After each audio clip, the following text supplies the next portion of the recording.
안녕하세요. 저는 경기도에 살고 4살 된 딸을 혼자 키우고 있는 30대 싱글맘입니다.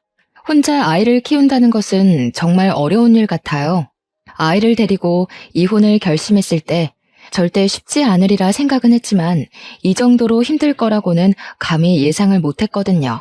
그나마 제가 집에서 프리랜서로 적지 않은 돈을 벌고 있고 친정에서 살며 육아 도움을 받을 수 있어서 이렇게 살고 있지. 아니었으면 아마 진작에 저는 다른 세상 사람이 되었을지도 모르겠네요. 그래도 이젠 어느 정도 안정이 되어 예쁜 우리 딸과 친정 부모님과 함께 즐기며 잘 살아나가고 있네요. 저는 자존심이 정말 강하고 어떤 일에서든지 완벽해야 하는 성격을 가지고 있어요. 결혼 생활도 마찬가지였죠. 다른 누구보다 결혼을 잘해야 했고 완벽한 아내와 엄마가 되어야만 했어요. 하지만 제 삶은 제가 계획한 대로 흘러가지 않았고 결국 이혼을 하게 되었죠. 이혼하고 나서 주변에 이 사실을 알려야 하는데 입이 떨어지지 않더라고요. 그래서 아직도 친구들은 제가 이혼한 사실을 몰라요. 사실 이곳에 처음으로 이혼한 사실을 밝히는 것이랍니다. 솔직히 이혼하고 혼자 아이를 키우는 이야기가 듣기 좋게 들릴 분은 아무도 없겠지만 그래도 저의 살아온 이야기를 듣고 누군가는 여기서 살아갈 힘을 얻게 될 수도 있지 않을까 하는 생각에 큰 용기를 내어 사연을 보내요. 저는 앞서 말한 바와 같이 공부도 꽤 잘했고 좋은 대학 건축공학과를 나와 아주 좋은 회사에 입사했어요. 처음 입사한 회사였음에도 어린 친구가 일도 잘하고 성격도 좋다고 인정받으며 입사 동기보다 더 빠른 진급을 할 수가 있었죠. 이렇게 승승장구의 인생을 달리고 있는데 어느 날 모르는 번호로 문자가 왔어요. 혹시 이정희 씨 핸드폰 맞냐고요. 그래서 제가 이정희 맞는데 누구시냐고 했더니 제가 초등학교 때 정말 많이 좋아했던 남자 동창 김동근이었어요. 동근이와 저는 인생에서 가장 순수했던 초등학교 시절. 서로 너무 좋아했어요.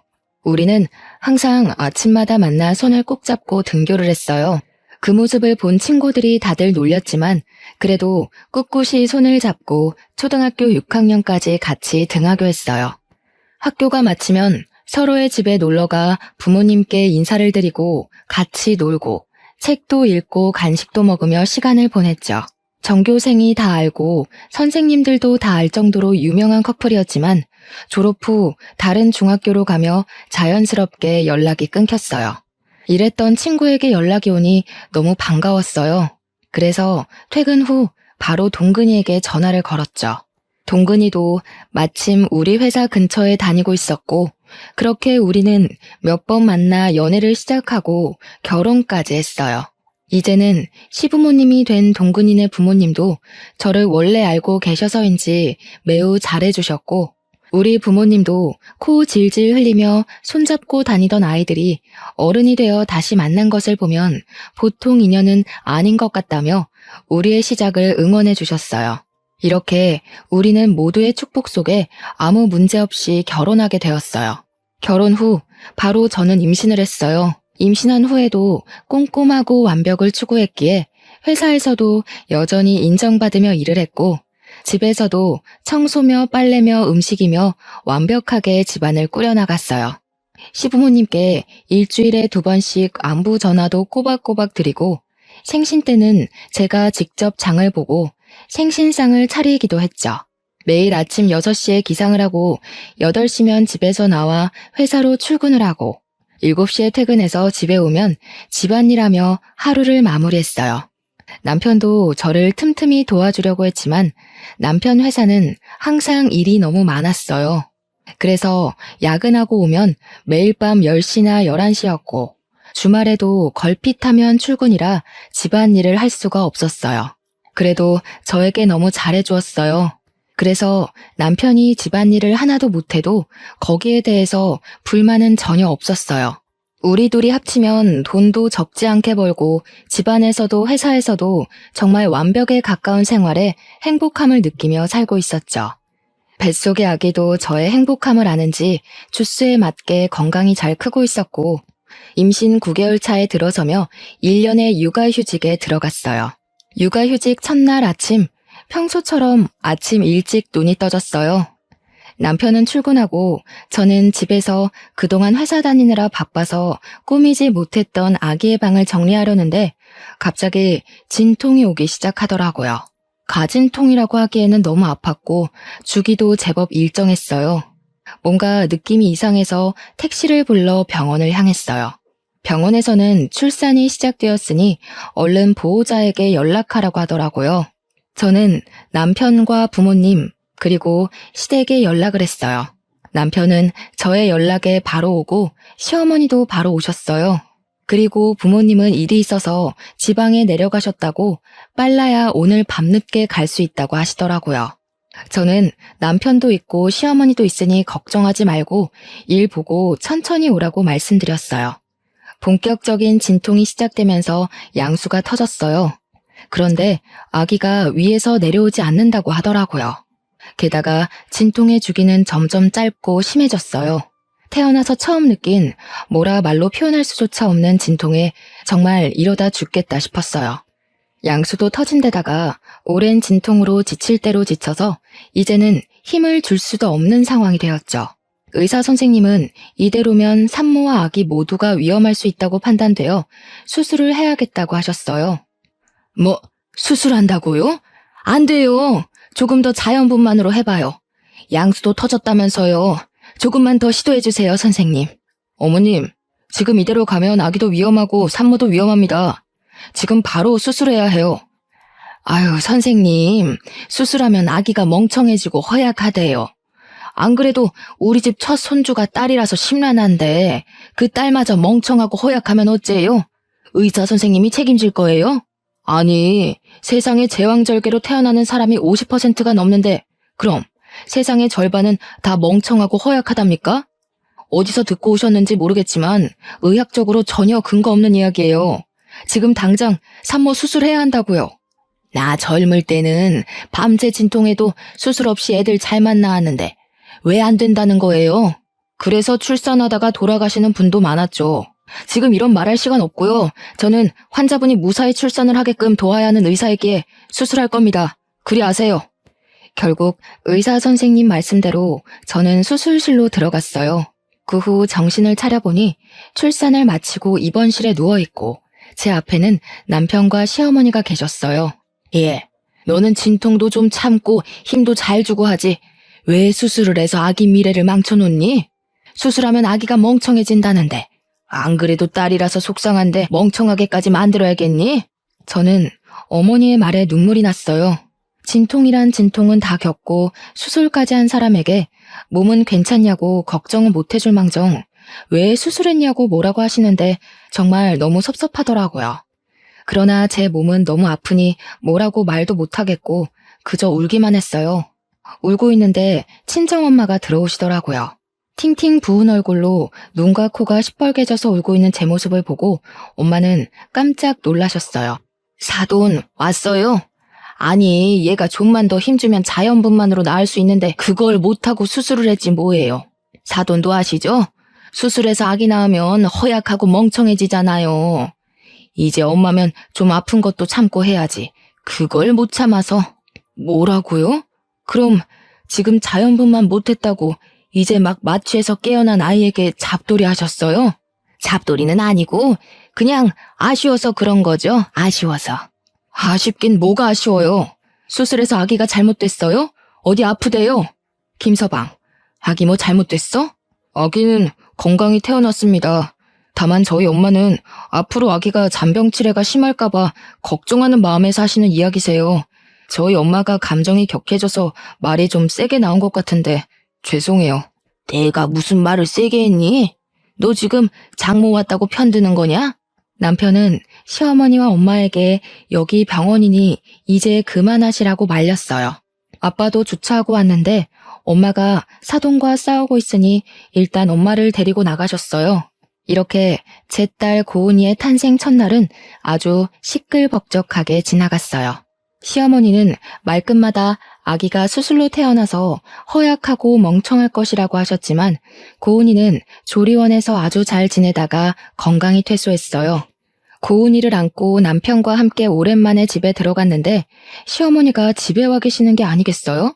저는 조금 당황했지만 첫 손주니 많이 보고 싶으셔서 그런가 보다 했는데 그게 아니었어요.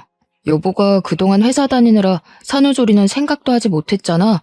그런데 보니까 다들 조리원 후에는 산후조리 해주시는 이모님 도움받아서 산후조리 하더라고. 인제 와서 이모님 구하기도 힘들고 해서 내가 우리 엄마한테 여보 산후조리 좀 부탁했어. 사실 조리원에서 집에 오면서 목도 못 가누고 쥐면 아스러질 것 같은 이 신생아를 어떻게 씻겨야 할지 막막하기는 했어요. 아주 조금은 시어머니가 일하고 계시지 않으니 집에서 조금 도와주셨으면 좋겠다는 생각도 하긴 했고요. 근데 막상 정말 집에 시어머니가 계시니 조금 당황스럽더라고요. 그래도 남편이 저를 생각해서 이렇게 했다는 것이 고마웠어요. 그날 밤 저는 수유를 해야 하니 거실에서 자고 남편은 다음날 출근해야 하니 큰 방에, 어머니는 작은 방에서 주무셨어요. 고은이가 새벽에 배고프다고 울길래 모유를 먹이려는데 잘 되지가 않더라고요.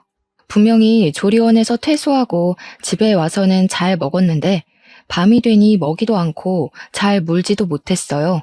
고은이는 짜증이 났는지 더 크게 울고 그 울음소리에 어머니가 작은 방에서 주무시다가 나오셔서 무슨 일이냐고 물어보셨어요.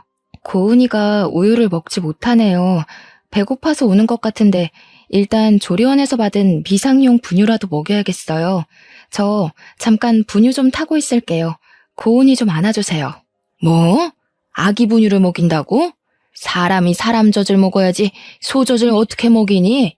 그래도 아기가 뭐 다른 거 대체해서 먹을 수 있는 것도 아니고 배고파서 이렇게 우는데 어떻게 해요? 아기한테 소젖 먹이면 애 성격 다 버린다.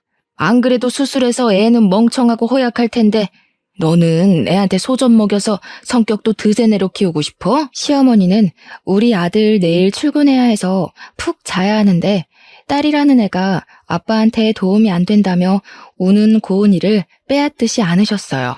그리고 고은이를 달래보려고 하셨지만 고은이는 역시 울기만 했죠. 기저귀를 갈아도 소용없었어요. 우리 동근이는 신생아 때도 모유도 잘 받아먹고 기저귀만 갈아줘도 한 번도 이렇게 안 울고 키웠는데 얘는 계집애가 왜 이렇게 유별나니? 네 성격 그대로 빼다 박았네 박았어. 어머니가 고은이를 안고 돌보며 왜 이렇게 우냐고 온갖 짜증을 다 부리시는데 저도 화가 나더라고요. 그래서 제가 고은이를 보겠다며 안고 모유를 다시 주려고 시도했어요. 역시나 고은이는 울기만 하고 먹지를 못했어요. 수술해서 나온 아이라 멍청해서 제 엄마 젖도 물지 못하나 보다.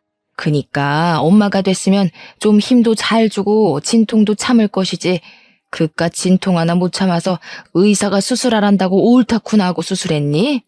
시어머니는 고은이가 울 때마다 애가 저를 닮았다고 하시고 수술해서 나와서 성격이 이 모양인 것 같다는 말도 안 되는 소리를 계속 하셨어요. 그런 이야기를 듣고 있자니 화가 났지만 당장 고은이가 죽을 듯이 울어대서 시어머니의 잔소리에 일일이 대응할 만큼의 여력이 되지 않았어요. 결국 고은이는 울다가 새벽녘이 되어서야 잠이 들었어요. 고은이는 아침에 남편이 출근하고 난 이른 아침에도 모유를 여전히 먹지 못했어요. 고은이는 집이 떠나가라 울었어요. 밤새도록 모유만을 고집하시던 어머니는 결국 젖병에 분유를 타서 오셨어요. 젖병에 분유를 타서 주자 고은이는 허겁지겁 먹더라고요. 소젖 다 주니까 잘 먹네. 사람이 사람 젖을 먹어야지 소젖을 저리 먹으면 어째? 안 그래도 성격이 고약할 것 같은데 한 손가락 했어. 안 그래도 수술해서 몸이 비실비실할 텐데 걱정이다 걱정이야. 어머니는 고은이가 분유 먹는 모습을 보며 매우 못마땅해 하셨어요. 화가 났지만 전날 밤부터 지금까지 고은이의 울음소리에 저도 지칠 대로 지쳐서 뭐라고 대꾸할 힘도 없더라고요. 그래서 그냥 또 그러려니 하고 넘겼어요. 고은이가 분유를 다 먹고 잠이 들고 저도 아침을 좀 먹으려는데 어머니가 미역국을 한 솥 끓여 놓으셨더라고요. 어머니는 고은이도 이제 잠잠해졌으니 같이 아침 먹자고 상을 차려주셨어요. 밥상에 수저와 밥을 놓으셔서 도와드리려고 하니 저보고 너는 앉아있으라고 하시더라고요. 저는 앉아있으면서 시어머니의 밥상을 받을 며느리가 이 대한민국에 몇이나 될까 생각했어요. 사실 고은이 낳기 전을 돌아보면 어머니는 저에게 너무 잘해주셨거든요. 제가 임신했을 때 먹고 싶은 음식이 있다고 하면 바로 만들어주시고 시댁에서도 설거지 한 번을 시키지 않으셨어요. 이렇게 좋으신 분인데 지금은 산후조리 해주시느라 어머니도 피곤하셔서 말이 다소 거칠게 나오는 것뿐이지 제가 싫거나 한 건 아닐 것으로 생각했어요. 정말 감사히 밥을 먹으려는데 제 미역국 그릇에는 미역에 국만 없이 맑은 국물만 있고 어머니 본인의 국그릇에는 미역에 소고기까지 잔뜩 있더라고요. 어머니, 저를 생각해서 이렇게 미역국 끓여주신 건 너무 감사한데요. 저도 미역 좀 주세요. 미역을 많이 먹어야지 붓기도 빨리 빠지고 회복이 잘 된대요. 저는 제가 이 말을 하면 어머니가 본인의 국그릇을 제 국그릇과 바꿔주실 줄 알았어요.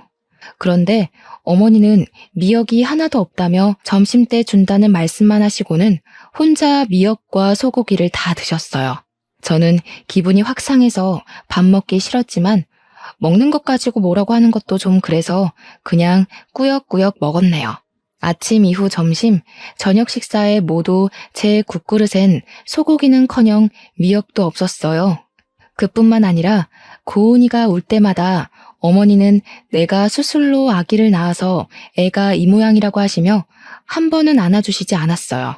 오히려 어머니는 작은 방 문을 걸어 잠그시고 낮잠을 주무시거나 핸드폰으로 영상을 시청하셨죠. 저는 그 시간 동안 우는 고은이를 돌보느라 제대로 쉬지도 못했네요. 고은이가 울다가 잠이 들고 어머니도 낮잠을 주무실 때 물 좀 먹으려고 냉장고를 열었는데 남편이 좋아하는 매운 반찬이 가득하더라고요. 솔직히 모유 수유를 생각보다 일찍 끝내서 저도 먹을 수 있었지만 만약에 지금 모유 수유 중이었다면 이 집에서 제가 먹을 수 있는 것이라곤 미역과 소고기 하나 없는 미역국뿐이었어요. 냉동실을 보니 저는 항상 비상용으로 국을 얼릴 때도 전자레인지 사용이 가능한 용기에 소분해서 얼렸는데 비닐봉지채로 국이 얼려 있더라고요. 그 밖에 생선, 오징어도 비닐봉지 그대로 얼려 있었어요. 한마디로 냉동실은 난장판이 되어 있었어요. 당장 다 꺼내서 정리하고 싶었지만 고은이가 또 울어서 어쩔 수 없이 그냥 두었네요. 그렇게 전쟁 같은 하루가 지나고 밤이 되어 남편이 퇴근했어요. 어머니는 남편이 오자마자 오늘 미역국 끓여서 제 밥상 차려주고 고은이도 봐주느라 온몸이 쑤신다고 하셨어요. 어머니의 이야기만 들은 남편은 세상에 이런 어머니가 어딨냐며 우리 엄마한테 효도하라고 하더라고요. 어머니가 제 밥상을 차려주시기는 했지만 고기나 미역이 하나도 없는 맑은 국만 차려주셨고 고은이를 봐주기는커녕 종일 단 한 번도 안아주시지도 않았는데 그런 이야기를 듣고 있으니 짜증이 나더라고요. 어머니는 오늘 종일 작은 방에서 주무시거나 핸드폰만 보고 계셨잖아요. 고은이를 안고 먹이고 씻기고 한 건 전데 왜 어머니가 온몸이 쑤시는지 모르겠네요. 아까 잠깐 낮잠 잔 거로 그러는 거니? 어제 고은이가 오는 통에 잠을 거의 못 잤잖아. 그래서 피곤해서 잠깐 작은 방에서 잠을 잔 거였는데 그때 고은이가 많이 울었나 보네. 우리 아가 오늘 힘들었겠다. 내일은 내가 고은이 많이 볼 테니 넌 좀 쉬어. 알았지? 아들 앞이라고 목소리가 싹 바뀌어서 사근사근하게 이야기하시는데 정말 기가 막히더라고요. 저는 소고기나 미역 하나 없는 미역 국물만 먹었다고 이야기하려고 했지만 종일 일하고 온 남편이 너무 피곤해 보여서 더 이야기하지 않았네요. 이렇게 속 터지고 답답한 생활이 일주일째 계속되었어요. 일주일이 지나자 어머니는 언제까지 자신이 밥을 차려줘야 하냐며 제가 알아서 밥 차려 먹으라고 하더라고요. 저는 그런 어머니가 빨리 집에 가셨으면 하는데 자꾸 저의 몸 상태로 고은이를 잘 돌볼 수 있겠냐며 걱정된다며 가시지 않았어요. 그래서 저의 몸이 많이 회복되고 고은이를 잘 돌보면 빨리 가시지 않을까 하는 생각에 고은이가 자는 동안 미역국도 끓이고 반찬도 몇 가지 만들어 밥상을 차렸어요. 저 혼자 먹으려고 차리기는 했지만 어머니가 계시는데 혼자 먹기는 좀 그렇잖아요. 그래서 어머니께 식사하시겠냐고 여쭈니 알겠다고 하시더라고요. 그렇게 둘이 말도 없이 어색한 식사를 마쳤어요. 다 먹고 나서 아직 어머니가 설거지 정도는 해주시리라 기대했지만 역시나 설거지도 제 몫이었어요. 그렇게 저 혼자 반찬하고 아기 보고 어머니 배고프시다니 밥상도 차리고 설거지도 하는데 과연 이것이 저의 산후조리인가 아니면 시어머니의 산후조리인가 싶더라고요. 답답한 마음에 밤에 어머니 주무실 때 남편에게 하소연도 했지만 남편은 어머니라고 편하시겠냐며 나이 드시고 힘드신데 그래도 며느리 생각해서 이렇게 계시는데 조금만 더 참으라고 하더라고요. 제가 회복되는 모습 보면 바로 가실 것이라고요. 그렇게 힘들고 답답한 일상을 이어가던 중 제 여동생 정은이가 조카 고은이를 보러 왔어요. 정은이는 고맙게도 제가 평소에 좋아하는 멜론을 사왔더라고요.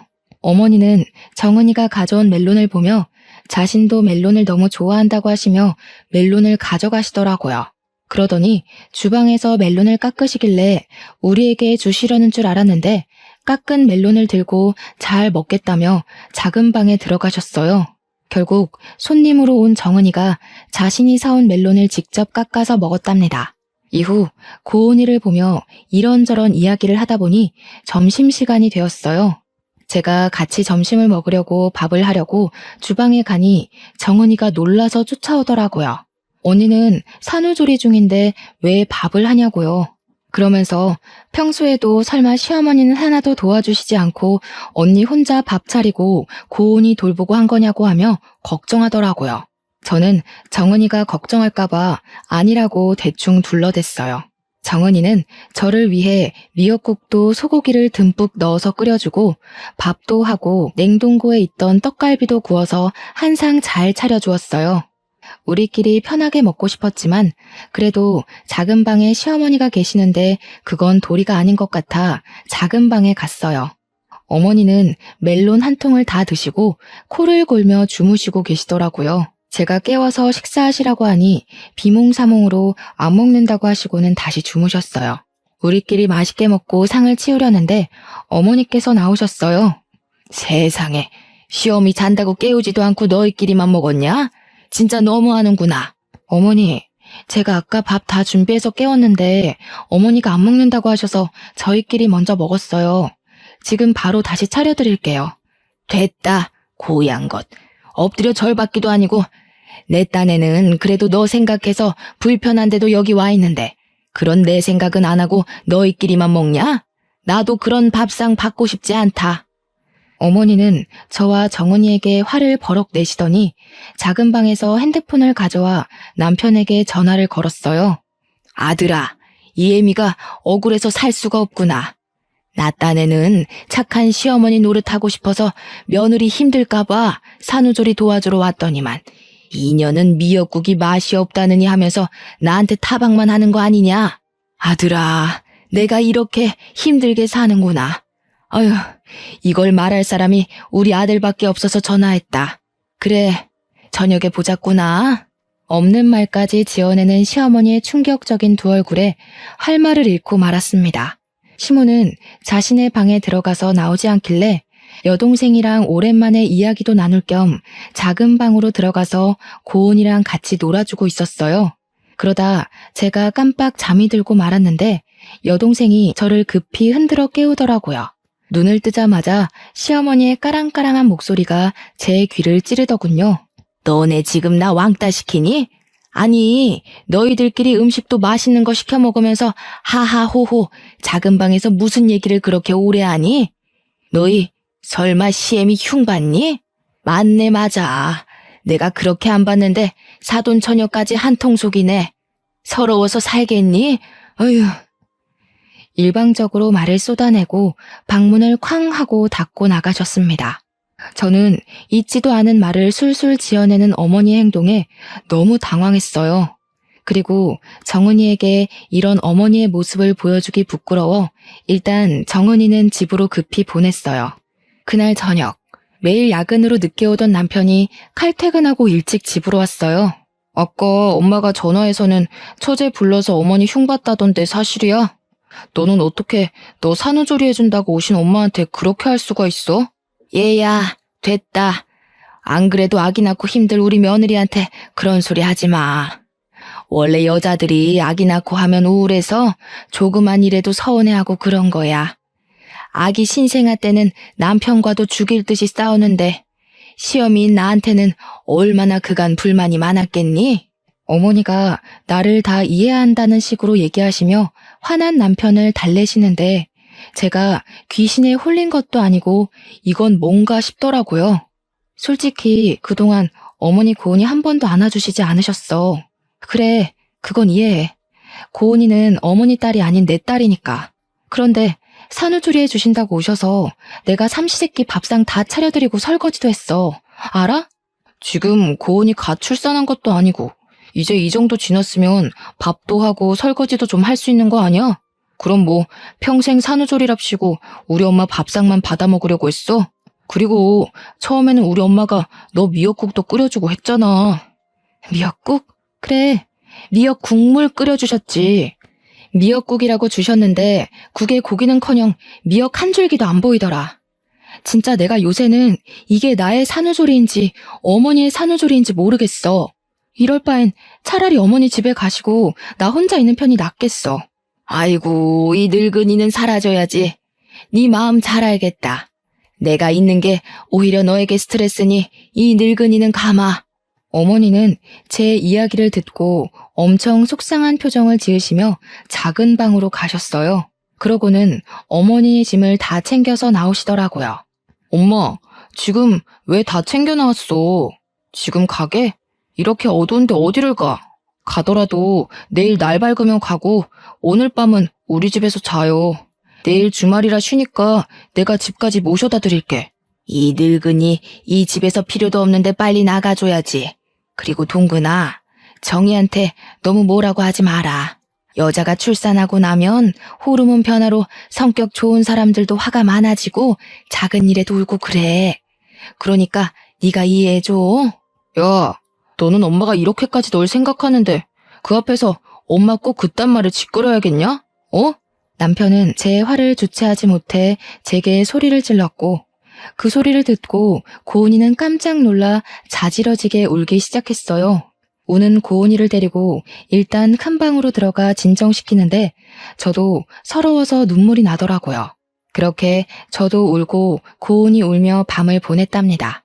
다음날 저녁 때 깜짝 놀란 고은이는 새벽 내내 자다 깨서 울었어요. 그 덕에 저도 고은이를 달래다가 새벽녘에 겨우 잠이 들어 늦잠을 잤어요.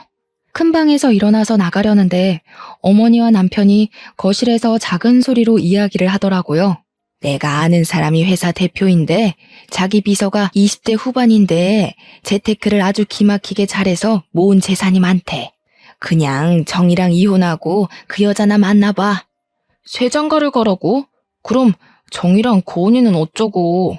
아들도 아니고 딸인데 그냥 양육권 재줘버려. 어제 보니까 정이 성격이 보통 성격도 아니고 고은이도 수술해서 나와서 보나마나 멍청할 것이고 엄마 닮아 성격도 좋지 않을 거야. 괜히 전현들에게 발목 잡히지 말고 이혼해서 새 출발해. 엄마, 아무리 그래도 그건 아니지. 사람이 어떻게 자기 처자식 버리고 새 출발을 해. 이미 그 회사 대표한테 다 이야기했어. 전 그러면 그냥 가서 밥만 먹고 와. 밥은 먹고 올 수 있잖아. 날짜도 이미 다음 주 저녁으로 잡았어. 밥만 먹어, 밥만. 알겠지? 저는 어머니의 얘기를 듣고 기가 막혔어요. 그런데 여기서 다 들었다고 나가면 분명히 어머니는 시치미를 뚝 떼며 아니라고 할 것이 분명해서 일단 듣고 가만히 있었어요. 방에 있는데 생각할수록 어이가 없어서 정은이한테 카톡으로 제가 들은 이야기를 다 말했어요. 그런데 정은이가 뭔가 자기 이야기 같다고 하는 거예요. 얼마 전에 회사 대표님이 자기에게 좋은 사람이 있다며 소개해준다길래 다음 주에 날짜를 잡았다는 거예요. 생각해보니 정은이도 회사 대표의 비서예요. 그리고 어릴 때부터 금융에 관심이 많아서 주식, 부동산 등에 투자하며 돈을 잘 굴렸고 그래서 지금 가진 돈도 많아요.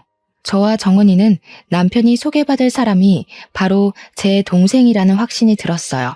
이거 어떻게 해야 하나 고민하고 있는데 정은이에게 카톡이 오더라고요. 언니는 형부랑 어떻게 하고 싶냐고요. 솔직히 수술해서 낳은 애라서 멍청하다, 소젖 먹고 커서 성격이 고약하다는 등의 막말하고 산후조리한답시고 오셔서는 저에게 매일 밥상을 요구하시는 모습에 더는 가족으로 살지 못하겠다 생각하고 있었거든요. 게다가 남편은 그 사이에서 중간 역할도 못하고 무조건 지 엄마 편이니 이혼하고 싶다고 솔직히 이야기했죠. 정은이는 그럼 어차피 이혼할 거면 일단 조금 더 참고 살다가 복수라도 시원하게 하고 끝내라고 하더라고요. 일단 소개팅은 무산시키지 않고 진행하기로 했어요. 단 시어머니와 남편이 여동생의 얼굴을 알고 있으니 연기자 준비를 하는 여동생 친구에게 부탁해서 대신 나가달라고 했죠. 그리고 다음 데이트 약속까지 잡고 오라고 부탁했어요. 드디어 소개팅 날. 남편은 제게 야근한다고 하고 여동생의 친구와 소개팅을 했어요. 정은이는 몰래 숨어서 자기 친구와 형부가 소개팅하는 장면을 지켜봤어요. 저는 고은이를 봐야 하니 가지는 못했지만 정은이가 실시간으로 사진을 찍어서 보내줬어요. 맨날 고은이 보느라 집에서 꾸밀 틈이 없는 저만 보다가 늘씬하고 예쁜 20대 여성을 보니 좋은지 표정이 아주 좋아 죽더라고요. 남편이 먼저 여동생의 친구에게 다음 데이트는 언제 할지 물었고 그 주 주말에 둘이 만나기로 약속을 잡았다고 하더라고요. 주말이 되었어요. 남편은 회사 사람들과 낚시하러 간다고 하며 정장을 쫙 빼입더라고요. 그래서 제가 낚시하는데 웬 정장을 입었냐고 물으니 친구가 결혼식을 해서 결혼식 갔다가 회사 사람들과 낚시한다고 하더라고요. 역시 남편은 여동생의 친구를 만났고 남편이 손도 잡고 어깨 동무도 하더라고요.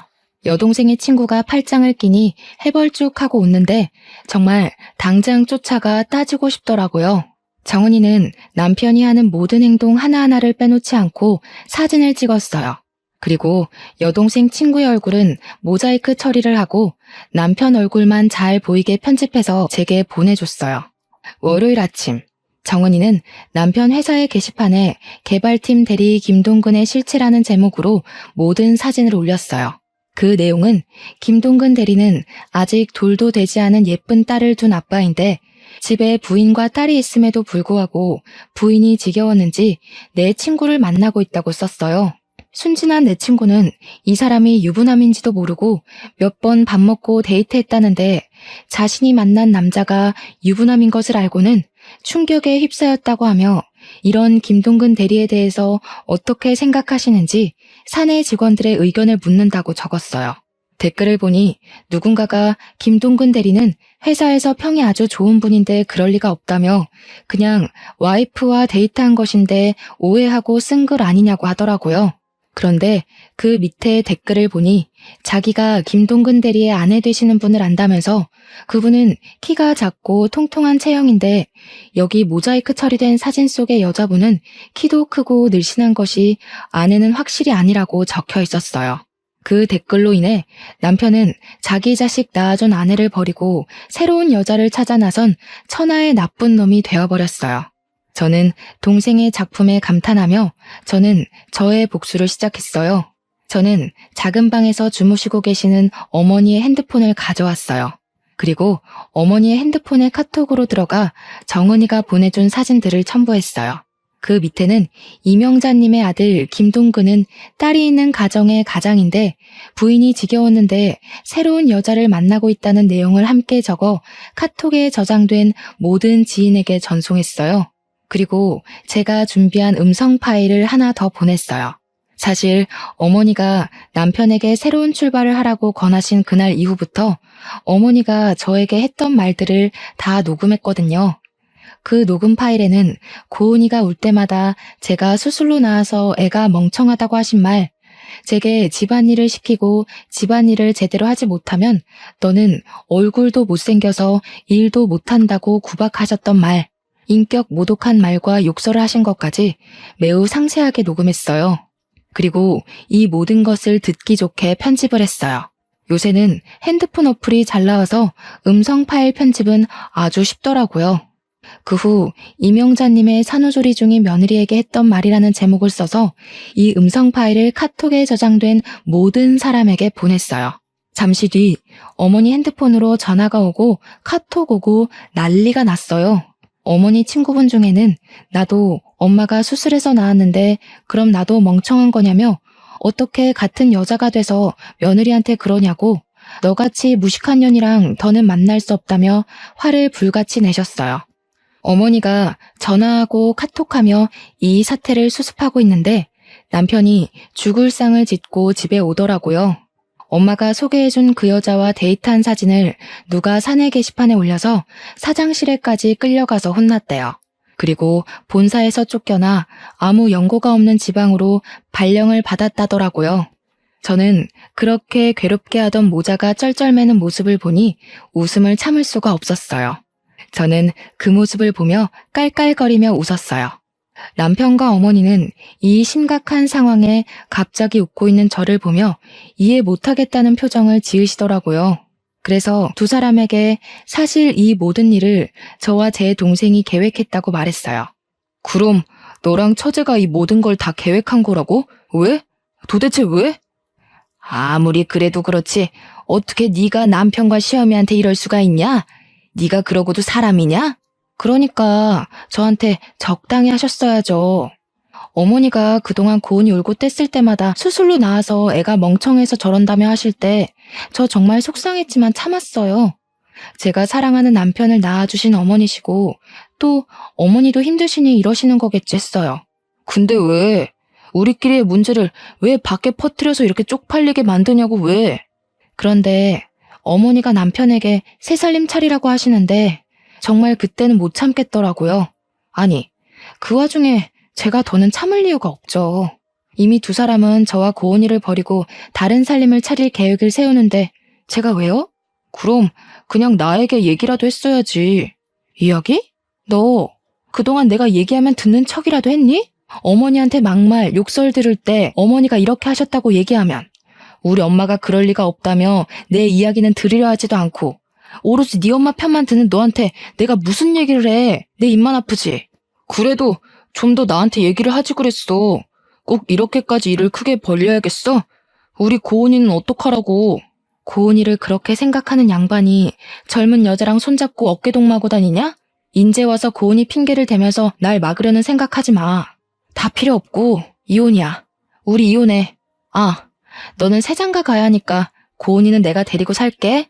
양육권 꿈도 꾸지 마라. 저는 남편과 어머니께 그동안 참고 왔던 모든 서러운 것들을 다 이야기했어요.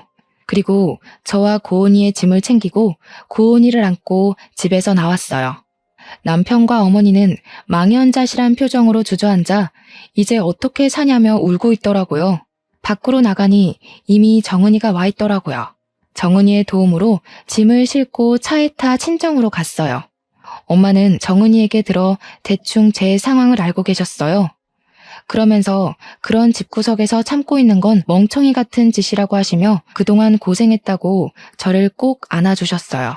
엄마에게 행복하게 잘 사는 모습 보여드리고 싶었는데 그러지 못하고 이혼이라는 큰 부류를 저지르고 왔는데도 뭐라고 하지 않으셨어요. 오히려 잘했다고 이야기해 주시니 너무 감사하고 죄송하더라고요. 그 뒤로 우리의 이혼은 빠르게 진행되었어요. 시어머니는 부끄럽다고 지인들과 연락 다 끊고 남편 따라서 아무도 알지 못하는 지방에서 있는 듯 없는 듯 살고 계시다고 하더라고요. 저는 제가 다니던 회사 인사부 팀장님이 제 사정을 어떻게 아시고 사무실 직원에서 재택 프리랜서로 전환해 주셨어요. 그 덕에 친정에서 고은이를 돌보며 일을 할 수 있게 되었어요. 그리고 싱글맘들을 위한 작은 모임도 만들었어요.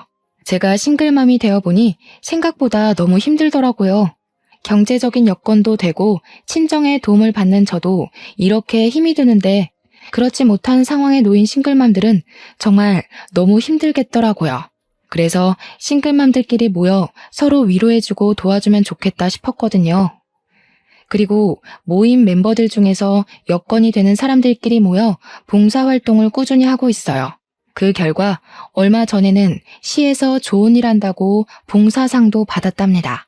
공부도 일도 생활도 모든 것이 완벽해야만 했던 제가 이렇게 이혼 이야기하며 사연을 보내기까지 정말 많은 고민을 해야 했어요. 글을 써놓고 보낼지 말지 오랜 시간 생각하다가 이혼한 저 자신을 자체로 인정하고 받아들이기 위해 큰 결심을 하고 드디어 이렇게 사연을 보내네요. 그동안 꽁꽁 숨겨왔던 저의 비밀 이야기를 털어놓고 나니 속이 다 후련하고 시원하네요. 사실 처음에 이혼하고 나서 저는 결혼과 인생에 실패한 사람이라며 자책만 하고 살았어요. 그러나 저만 보면 사랑스럽게 웃어주는 우리 고은이를 보며 살아갈 희망을 얻고 용기를 내었네요. 아마 제 사연을 듣고 있는 분 중에도 저처럼 이혼하시고 저의 지난날처럼 힘들어하시는 분들도 계실 거예요. 물론 이혼을 하면 많이 힘들죠. 하지만 이혼은 실패가 아니라 새로운 인생의 시작일 뿐이라는 생각으로 열심히 살아내셨으면 좋겠어요. 저 역시 이혼의 아픔을 딛고 이겨내서 앞으로도 더 열심히 살아가겠습니다. 제 아무리 추운 겨울이라고 해도 시간은 흐르고 흐르면 언젠간 반드시 따뜻한 봄날이 오잖아요. 지금 너무 힘든 시간을 보내고 있다고 해서 너무 절망에 빠져 있지는 마세요. 언젠가 우리의 인생이 흐르고 흐르다 보면 반드시 봄날이 올 것이에요. 그러니 우리 모두 힘내서 하루하루를 최선을 다해 열심히 살아봐요. 오늘도 다들 파이팅입니다. 지금까지 저의 사연 들어주셔서 감사합니다.